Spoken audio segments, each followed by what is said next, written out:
Pradeep sir, உங்களோட நடிப்பை வந்து நிறைய பேர் வந்து தனுஷ் கூட வந்து கம்பேர் பண்ணுவாங்க. 2 பேரும் ஒரே மாதிரி நடிக்கீங்க அப்படின்னு நிறைய போட்டி இருக்குன்னு. இந்த படம் 21ஆம் தேதி ரிலீஸ் ஆகுது.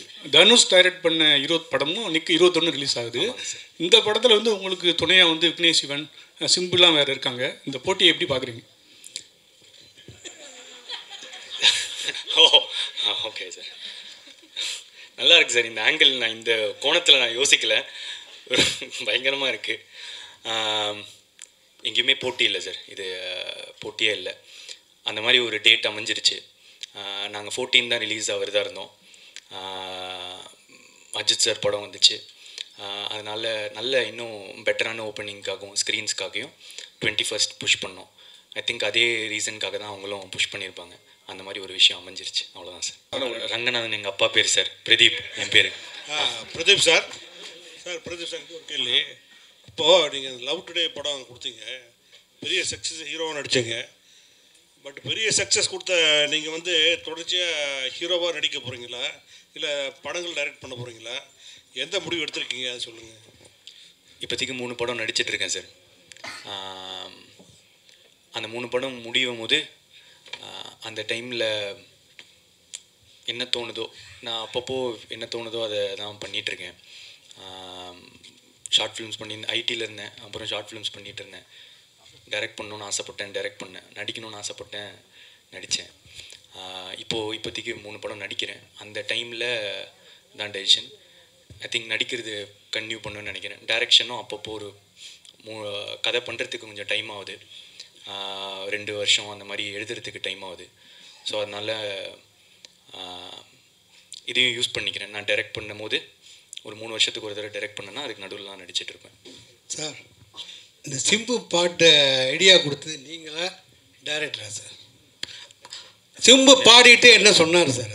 அது கொஞ்சம் எக்ஸாக்டாக ஞாபகம் இல்லை எனக்கு. டைரக்டர் தான் சிம்பு சார் பாடினா நல்லா இருக்கும்னு இந்த ஐடியா கொடுத்தது சார். அவர் பாட வைக்கணுங்க.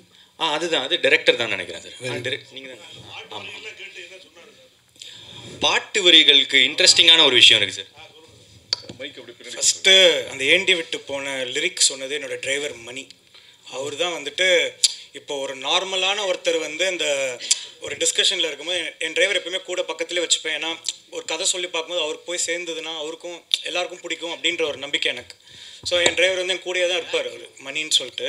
ஸோ ஏண்டி விட்டு போனேன் அப்படின்றது எப்படி வந்துச்சுன்னா, ஒரு பொண்ணு ஒரு பையனை விட்டு போயிடுறா. ஸோ என்னவா இருக்கலாம்னும் போது பிரிந்தாய் அன்பே அது இதுன்ட்டு வந்துட்டு இருந்தது. டேய், டிராகன் வந்து ஒரு சாதாரண பையன், ஜாலியான பையன், அவர் பொண்ணு விட்டு போகிறான்னா என்னடா கேட்பான் அப்படின்னு பேசிகிட்டு இருக்கும்போது, நான் என்னால் ஒரு பொண்ணு விட்டு போனேன், ஏண்டி என்னை விட்டு போனேன் அப்படின்னு கேட்பேன். அப்படி வந்தது தான் ஏண்டி விட்டு போனேன். ஸோ அவர் ஃபஸ்ட்டு நான் அமிச்சும் போது, அஸ்வத் நான் இதெல்லாம் பாட மாட்டேன் சார், பிரேக்கப் சாங்லாம் நான் பாட மாட்டேன் அப்படின்னு சொல்லி சொன்னார். சார் நீங்கள் ஒரு வாட்டி கேளுங்க, உங்களுக்கு பாட்டு பிடிக்கும்னு நம்புகிறேன், நீங்கள் பிடிச்சா பாடுங்க அப்படின்னு சொல்லிட்டு அமிச்சோம். அவருக்கு அமிச்சதுக்கப்புறம் அவருக்கு ரொம்ப பிடிச்சிருந்தது. Purely based on merit of the song. அந்த பாட்டு அவருக்கு ரொம்ப பிடிச்சதுனால பாடினார். சார், பிரதீப் சார், சார் பார்க்கறதுக்கு தனுஷ் சார் மாதிரி அழகாக இருக்கீங்க, வாழ்த்துக்கள். சார் இங்கே சார். அப்புறம் உங்களோட ஆக்டிங்லாம் வேறு லெவலில் இருக்குது. உங்களோட டைலாக் மாடுலேஷன் வந்து எஸ் சூர்யா சார் மாதிரி நடிப்பு அரக்கன் மாதிரி இருக்குது. வரக்கூடிய படங்களில் உங்களுடைய மாடுலேஷன் விஜய் சார் மாதிரி, அஜித் சார் மாதிரி மாற வாய்ப்பு இருக்கா சார்?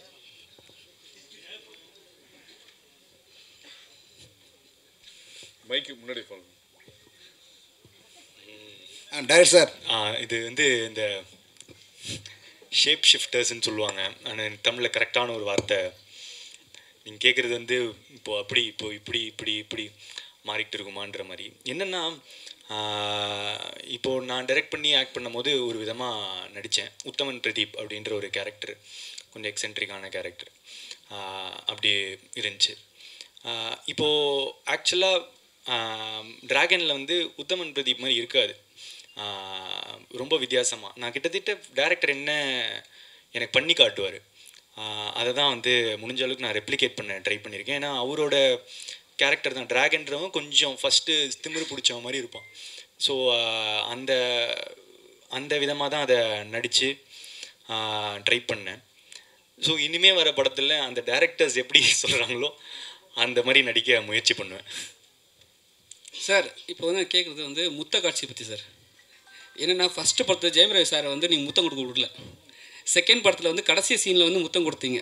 இப்போ இந்த படத்தில் வந்து 2 முட்டையும் வந்து முத்தம் கொடுத்துட்டீங்க. அது டேரக்டர் வச்சாரா இல்லை நீங்களா ஃபிக்ஸ் பண்ணீங்களா? ஃபஸ்ட்டு டைமில் வந்து அந்த கோமாளி படத்தில் வந்து கிஸ் சீன் வந்து ரொம்ப இம்பார்ட்டண்ட்டாக இருந்துச்சு. அவர் கிஸ் பண்ணுவார், அதனால் அடிப்பாங்க, அதனால் ஒரு சுச்சுவேஷன் ஒன்று வரும்ன்ற மாதிரி. ஆனால் சார் வந்து வேணான்னு சொன்னாங்க. அந்த கிஸ் வந்து நம்ம அப்படி எடுக்க வேணாம், சீட் பண்ணி எடுக்கலாம் அப்படின்னு. அதுக்கப்புறம் லவ் டுடே பொறுத்த வரைக்கும் கிஸ் இல்லை, அது சீட் பண்ணி எடுத்தது தான். அதுக்கப்புறம் இந்த படம் பொறுத்த வரைக்கும் முதல்ல நான் டேரக்டர்கிட்ட வேணான்னு தான் சொல்லிட்டு இருந்தேன், கன்வின்ஸ் பண்ணியிருந்தேன். ஆனால் அதுக்கப்புறம் ஹி ஃபெல்ட் அந்த கதைக்கு ஆக்சுவலாக படத்தோட கதையில் வரும் அது. அந்த மாதிரி ஒன்று ட்ரீம் பண்ணுவாங்க. அந்த ட்ரீம் அது அந்த இது சாட்டிஸ்ஃபை ஆகணும்னா அவர் சொன்னது அது பண்ண வேண்டியதாக இருந்துச்சு. இல்லை நண்பர்னால வந்து முழுமையாக உரிமை எடுத்துக்கினாரா? சார் நான் இப்போது என்னோட ஓமை கடலை பார்த்துருக்கீங்களா? அதோட கிளைமேக்ஸில் கோர்ட்டில் கிஸ் இருக்க மாதிரி இருக்கும். அது வந்து ஒரு ஃபார்ம் ஆஃப் லவ் சார். அவன் வந்து ஹீரோ வந்து ஒரு அந்த பொண்ணை பார்த்தா ஃபீலிங்ஸே இல்லைன்னு சொன்ன ஒருத்தன் வந்துட்டு கடைசியாக அந்த பொண்ணை கிஸ் அடிக்கிறதுல 1000 ஒரு 20 பேஜ் டைலாக் அந்த ஒரு கிஸ்ஸில் இருக்குது சார். அதை வந்து கிராஸாவோ அதை வந்து இதனால் வந்து படத்தை இது பண்ணலாமோ அந்த மாதிரி கிடையாது சார். அந்த கதைக்கு அது தேவைப்பட்டுச்சு. இன்ஃபேக்ட் நான் சொன்ன மாதிரி அவர் ஃபஸ்ட்டு வேணான்னாரு, நான் தான் சொன்னேன் எனக்கு அது வேணும். Because at the end of the day it shows a form of love. நம்ம எல்லாருமே கிஸ் பண்ணுறது தானே சார், அப்புறம் என்ன சார்? அதனால தான் அதில் வச்சுருக்கோம். அதே மாதிரி வந்துட்டு கிஸ் தான் போட்டு அது எல்லாரும் முகம் சொல்லிக்கிற அளவுக்கு எதுவுமே இருக்காது சார். ஒரு பேக் அவ்வளோதான், அதுக்கு மேலே எதுவும் இருக்காது சார். அது ரொம்ப ஒரு actors felt very comfortable doing it. அதுக்கு மேலே அதில் எந்த விதமான இதுவுமே இல்லை சார். அச்சனமேட் ஒரே விஷயம் பாலன், ஒரு விஷயம் டைரக்டர் சார், இதுவும் ஒரு கல்லூரி படம், இது என்ன புதுசாக இருக்குது? அதான் சார், இது வந்து கல்லூரி படம்ன்றது வந்து மட்டும் கிடையாது சார். இது வந்து கல்லூரி முடித்த ஒரு மாணவன், அதுக்கப்புறம் இப்போ சொன்னேன் இல்லையா, ஃபஸ்ட்டு கல்லூரியிலேருந்து ஆட்டம் போட்டு வெளியே போன ஒருத்தன், ஒரு 4 செவத்துக்குள்ளே ஹீரோவாக இருக்க ஒருத்தன் ரியல் லைஃப்பை ஃபேஸ் பண்ணும்போது என்ன இருக்குன்றது தான் கதை சார். அர்ச்சனா மேடம், அதனால் அது காலேஜ்குள்ளே இருக்குது. அர்ச்சனா மேடம், முந்திலாம் ஏஜிஎஸ் படம்னாலே கல்பாத்தி பிரதர்ஸ் 3 பேர் வருவாங்க. இப்போ எல்லாமே கல்பாத்தி சிஸ்டர் நீங்கள் 2 பேர் வரீங்க. அதனால் ப்ரொடியூசராக கேட்குறோம், சக்ஸஸ் ரேட் வந்து தமிழ் சினிமாவில் வந்து ரொம்ப கம்மியாகிட்டு இருக்கு, போன வருஷத்தோட இந்த வருஷம் கம்மியாகிட்டு இருக்கு அப்படின்னு சொல்கிறாங்க. இதுக்கு முக்கியமான காரணம் ஹீரோவோட சம்பளம் வந்து பல மடங்கு கூடுது அப்படிங்காங்க. லவ் டுடேக்கு அப்புறம் இவர் பல மடங்கு இந்த படத்துக்கு சம்பளம் வாங்கினாரா? நாங்கள் நம்பர்ஸ் கேட்க மாட்டோம், உண்மையாக இல்லையா? அப்போல்லாம் எங்களுக்கு என்ன ஆசையோ அது கொடுக்குறோம், அவருக்கு என்ன வேணுமோ அது நடக்குது. பிட்வீன் ஹீரோ அண்ட் ப்ரொடியூசர் தான் அது எப்போவுமே.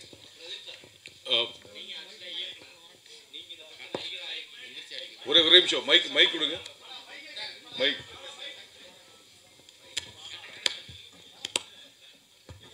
இல்லை நீங்கள் ஆக்சுவலாக இயக்குனர், இந்த இயக்குனர் எப்படி உங்களை இயக்கியிருக்காரு? அவர் நடிகராக நடிச்சிருக்காரா இல்லை இயக்குனராகவே நடிச்சிருக்காரா?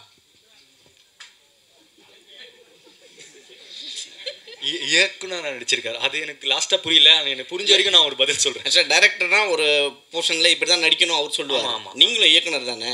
ஆக்சுவலாக அவர் சொன்னது வாங்கிட்டீங்களா? நடிகராக நீங்கள் ட்ரை பண்ணீங்களா இல்லை இயக்குனராகவே ட்ரை பண்ணீங்களான்னு? நான் ஓகே இல்லை முழுக்க அவர் தான், அவர் அப்படி விட மாட்டார். நானும் வந்து ஆரம்பத்தில் வரும்போது சரி நம்ம ஃப்ரெண்டு தானே, அப்படியே போய் அப்படியே போடுவோம், ஒரு 2 டைலாக போடுவோம், கவுண்டரை போடுவோம், ஜாலியாக இருக்கும் அப்படின்ற மாதிரி தான் நான் வந்து நினச்சேன். நம்ம இஷ்டப்படி லைட்டாக அப்படி பண்ணிக்கலாம் அப்படின்னு நினச்சேன். ஆனால் அது முதல் நாள்லேயே எனக்கு வந்து தெரிஞ்சிருச்சு. ஏன் இது இல்லையே டைலாக் அப்படின்னு வந்துட்டார். ஸோ இல்லை ப்ரோ, இது ஒரே ஒரு மானியத்தேனே தானே அப்படின்னா, இல்லை இது இந்த கேரக்டர் இப்படி தான் பண்ணோம் அப்படின்னு சொல்லிட்டு ஹி வாஸ் வெரி ஸ்பெசிஃபிக். அவருக்கு என்ன வேணும்னு அவருக்கு தெரியுங்க. அது என் ஆக்டிங்கில் மட்டும் இல்லை, எடிட்டிங்கோ, மியூசிக்கோ, இல்லை சினிமோட்டோகிராஃபியோ, ஒருத்தங்க போடுற ட்ரெஸ்லேருந்து ஒரு சின்ன விஷயமோ அவருக்கு என்ன வேணுமோ அதை தான் அவர் கேட்டு வாங்கியிருக்காரு. முழுக்க கிட்டத்தட்ட அவர் என்ன பண்ணாரோ அதை தான் நான் வந்து பண்ண ட்ரை பண்ணியிருக்கேன். அதில் கொஞ்சம் நான் பண்ணால் கொஞ்சம் எப்படி இருக்குமோ அது அப்படி வந்திருக்கும். ஏன்னா அவர் என்னை பார்த்து அனலைஸ் பண்ணி தான் ஒன்றுமே பண்ணார். எனக்கு என்ன வரும் என்ன வராது அதெல்லாம் புரிஞ்சுட்டு தான் அவர் பண்ணியிருக்காங்க. ஸோ முழுக்க அவரோட இயக்கத்தில் நான் நடிச்சிருக்கேன். இப்போ இருக்க ஜென்ரேஷன் உங்களை தான் ஃபாலோ பண்ணுறாங்க நிறைய பேர். அப்படி இருக்கும் பொழுது படம் முழுக்க வாயில் சிகரெட் தான் வச்சுருக்கீங்க, நடுவில் தண்ணி வச்சுருக்கீங்க. இதை கம்மி பண்ணுறதுக்கான வாய்ப்பு நீங்கள் சொன்னீங்களா இல்லை இனிமேல் அதிகமாக நடிப்பீங்களா அந்த மாதிரி சிகரெட் வச்சுக்கிட்டு? இது டைரக்டர் நீங்களும் சொல்லலாம், டைரக்டரும் சொல்லலாம். இல்லை நான் ப்ரொடியூசராக சொல்கிறேன். அதனால தான் இந்த படத்தை பார்க்கணும் எல்லாருமே. காலேஜில் போகிற பசங்க, இது மாதிரி ஹேபிட்ஸ் இருக்கிற பசங்க எல்லாரும் இந்த படத்தை பார்க்கணும். இந்த படத்தில் வந்து ஒரு ரொம்ப இம்பார்ட்டண்ட்டாக நாங்கள் ஒரு சொல்ல ட்ரை பண்ணியிருக்கோம். It's a very meaningful film. It's not a chilli college film கிடையாது. சார் நீங்கள் சிம்பு ரசிகரா சார், இல்லை சிம்பு ரொம்ப பிடிக்குமா? ஏன்னா நீங்கள் பேசுகிற விஷயம் எல்லாமே அவர் அப்படியே இமிடேட் பண்ணுற மாதிரியே இருக்குது. நான் பேசுறது இமிடேட். ஆமாம் சார், அவர் சிம்புவோட ஆஃபீஸ் ஸ்டாஃப் அவர். அப்படி குரல் டிவி ஸ்டாப், குரல் டிவி ஓனர் அவர். சார் ஆனால் ஒன்று சொல்லியிருக்காங்க சார், நீங்களும் சிம்பு சாரும் படம் பண்ணால் 7ஆம் படம் நல்லா இருக்கும் அப்படின்னு நிறைய பேர் சொல்லியிருக்காங்க. மேபி அது நீங்கள் சொல்கிறது நல்லா இருக்கலாம். அது நான் ஒரு நல்ல காம்ப்ளிமெண்ட்டாக எடுத்துக்கிறேன் sir. Mic Mister Bala, mic இருக்கு. மைக் வரல, கேட்டா வந்துடும். மைக் கேட்டேன், கேட்டேன். கேட்டுறேன். இதில் நிறைய டேரக்டர்கள் யூஸ் பண்ணியிருக்கீங்க. ஹீரோயினும் ரெண்டு பேர். ஆக்சுவலாக வந்து புன்னகை அரிசி வேறு இருக்காங்க. இந்த மேடையில் சின்ன படங்கள் தான் வரமாட்டாங்கன்னு ஒரு பெரிய குறை இருக்கும். இந்த மேடையில் அவங்க யாருமே காணோம். ஒருவேளை ஆடியோ லான்ச் வந்து பிரதீப்ன்றதுனால பெருசாக இல்லை வச்சிருக்கீங்களா ஆடியோ லான்ச் பண்ணலான்ட்டு? இல்லை ஒரு நிமிஷம், இது ஆடியோ லான்ச் இல்லை. இது வந்து ஆடியோ லான்ச் 5 மணிக்கு ஆயிடுச்சு. இது வந்து கோட்டுக்கு வந்து அர்ச்சனாவும் வெங்கட் பிரபு எப்படி மீட் பண்ணாங்களோ, ஃபஸ்ட்டு பத்திரிகையாளர்களை இவங்க 3 பேர் மீட் பண்ணிட்டு வர 13ஆம் தேதி ஈவினிங் ஐடிசியில் எல்லா ஆர்டிஸ்டோட ப்ரீ ரிலீஸ் ஈவெண்ட் இருக்குது. அதில் எல்லாரும் வருவாங்க, எல்லாரும் நம்ம மீட் பண்ணலாம். இது வந்து ப்ரீ ரிலீஸ் ஈவெண்ட் மாதிரி ப்ரீ ரிலீஸ் ப்ரெஸ் மீட் இது, அவ்வளோதான். மேடம், ஆக்சுவலாக பிரதீப்னு எழுதிட்டு உங்கள்கிட்ட கதை சொல்லணுமா, இல்லை கதையை எழுதிட்டு பிரதீப் தான் ஓகே அப்படின்னு சொல்லுவீங்களா? ஏன்னா பிரதீப்னா உடனே ஓகே அப்படின்ற மாதிரி இருக்கிறீங்க. இல்லை கதை எந்த ஹீரோ சூஸ் பண்ணாலும் நான் பண்ணுவேன் அப்படின்னு நீங்கள் இருக்கீங்களா?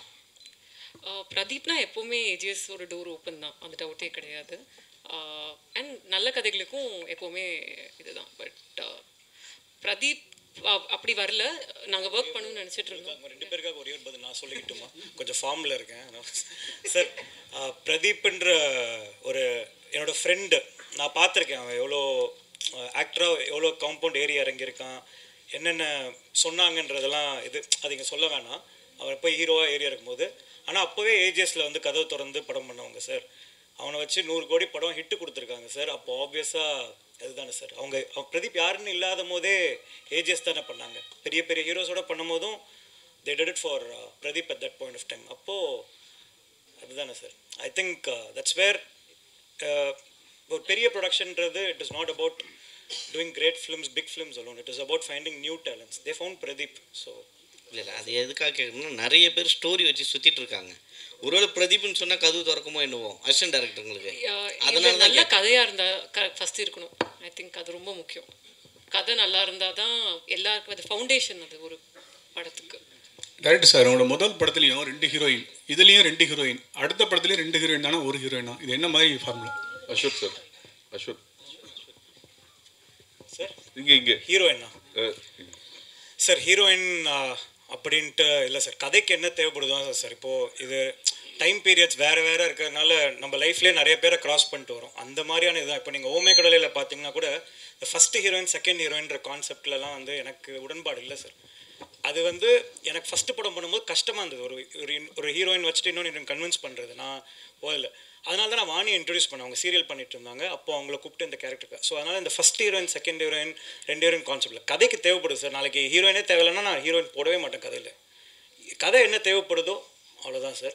இப்போ நீங்கள் அடுத்தது இப்போ சிலம்பரசன் சார் படத்தில் எவ்வளோ ஹீரோயின் கேட்பீங்க, அது வந்துட்டு நான் சொல்கிறேன் சார் அப்புறமா. Pradeep, this is a question to you. You've turned producer for Lavyapa, இல்லையா? One film as director, then an actor, and then within another film you're a producer. How does it feel to be a producer, especially Bollywood வேறு போயிருக்கீங்க? நல்லா இருக்கு ஃப்ராங்காக சொல்லணும்னா. அப்படி வரணும், producer கார்டில் பேர் வரணும் அப்படின்னு ஆசைப்பட்டு தான் அந்த முயற்சி எடுத்தேன். அது மெயினாக it's not for money or anything, but direction, அதுக்கு ஆக்டிங், ப்ரொடக்ஷன், அது ஒரு சின்ன ஆசை இருந்துச்சு. அண்ட் ஆல்சோ ஹிந்தி படத்தில் வந்தால் ரொம்ப நல்லாயிருக்கும்னு நினச்சேன். ஆனால் அது என்ன மேட்டர்னா, அது இவங்க ஸ்பேஸ் கொடுக்காம நடந்திருக்காது. இப்போ இவங்கக்கிட்ட இல்லாத காசா நம்ம கொடுத்து வந்து பண்ணுறதுக்கு. So they were very generous to எனக்கு இது ஆசை இருக்குது அப்படின்னு அவங்க அகோரம் சார் வந்து புரிஞ்சுக்கிட்டதுனால அவர் வந்து அந்த ஸ்பேஸ் கொடுத்தாரு. அதனால என் பேர் இப்போ அங்கே இருக்குது, அவ்வளோதான் அதோடது. So yeah, that's it. To you, ma'am, you're expanding into Bollywood. and this is your first film into Bollywood. You looking to expand further more over there, or is it going to be this is just an experiment that you're testing waters over there? It was an entry point. ஏன்னா இங்கே வந்து எல்லாருக்கும் ஏஜிஸை தெரியும். So இது வந்து and we also felt Love Today belonged to Pradeep as much as it belongs to us. That was the main core behind the whole film. And எங்களுக்கு வந்து we want to tell good stories. So language should not be a barrier. எங்கே போனாலும் நல்ல கதைகள் சொல்லலாம். So அதனால ஒரு attempt தான் அது. அதுவுமே வந்து we had a co-production with another production house. They were the creative behind. அது தான் பார்த்துறாங்க. ஏன்னா நாங்கள் அந்த டைமில் கோட் இங்கே பண்ணிகிட்டு இருந்தோம் plus Dragon. So our hands were little இது ரொம்ப நல்லா இருந்துச்சு. We learned a lot. It was a good learning experience. But கண்டிப்பாக படங்கள் பண்ண போகிறோம் ஹிந்தியில், தெலுங்குல, தமிழில், மலையாளம், ஆல் 4 languages. ஒரு நிமிஷம் I would like to add. And mic கொடுமா. நீங்கள் சொல்லணுமா? இதில் என்ன ஆட் பண்ண விரும்புகிறேன்னா, இந்த ஜேர்னி எங்களுக்கு ஆக்சுவலாக ரொம்ப ப்ரௌடாக இருந்துச்சு. இந்த படம் முடிஞ்சிட்ட பிறகு ஒரு 2 வருஷம் கழித்து திருப்பி ஒரு மாதிரி ஒரு ரொம்ப ப்ரௌடாக ஃபீல் பண்ணோம். அன்றைக்கி அது ஹிந்தியில் ஸ்க்ரீன் பண்ணும்போது நாங்கள் 3 பேருமே உட்காந்துட்டு இருந்தோம். நான், அர்ச்சனா மேம், ஐஸ்வர்யா மேம் எல்லாருமே வந்து உட்காந்துருந்தோம். அவங்க எங்களுக்கு கொடுத்த ரெஸ்பெக்டும், நிறைய பேர் எல்லா செலிப்ரிட்டிஸ் இப்போ இந்தியாவில் கிட்டத்தட்ட அதை பார்த்துருக்காங்க. சச்சின்லேருந்து, சல்மான் கான் சார்லேருந்து, அமர் கான் சார்லேருந்து, ஷாருக் கான் சார்லேருந்து எவ்வளோ பேர் எல்லாரும். ஸோ இந்த படம் வந்து எங்களை அங்கெல்லாம் கூட்டிகிட்டு போயிருக்குன்ற போது ரொம்ப சந்தோஷமாக இருந்துச்சு. அதை தாண்டி ஏஜிஎஸோட ஃபர்ஸ்ட் ஹிந்தி வெஞ்சர்ன்ற போது இன்னும் எனக்கு அது ரொம்ப ப்ரௌடாக இருந்துச்சு. Sir Pradeep sir Dhanush sir சாயலே இருக்கீங்கன்னு எல்லாருமே சொன்னாங்க. அதே மாதிரி தான் இருக்கீங்க. ஒரு லவ் டுடே பார்த்து தனுஷ் சார் இல்லை இந்த இதை பார்த்து உங்களுக்கு ஏதாவது கால் பண்ணாங்களா அந்த சைட்லேருந்து, தனுஷ் சார் சைட்லேருந்து? எனக்கு அவர் விஷஸ் சொல்லியிருக்காருங்க. அவங்க லவ் டுடே முடிச்சிட்ட பிறகு ஸ்ரேயாஸ் அவங்க மேனேஜர் எனக்கு கால் பண்ணி விஷஸ் சொன்னாங்க. அதுக்கு முன்னாடி நான் பேசியிருக்கேன். லவ் டுடேக்கு முன்னாடி கோமாளிக்கு அப்புறமா நாங்கள் 2 தடவை சந்திச்சிருக்கோம், பேசியிருக்கோம்.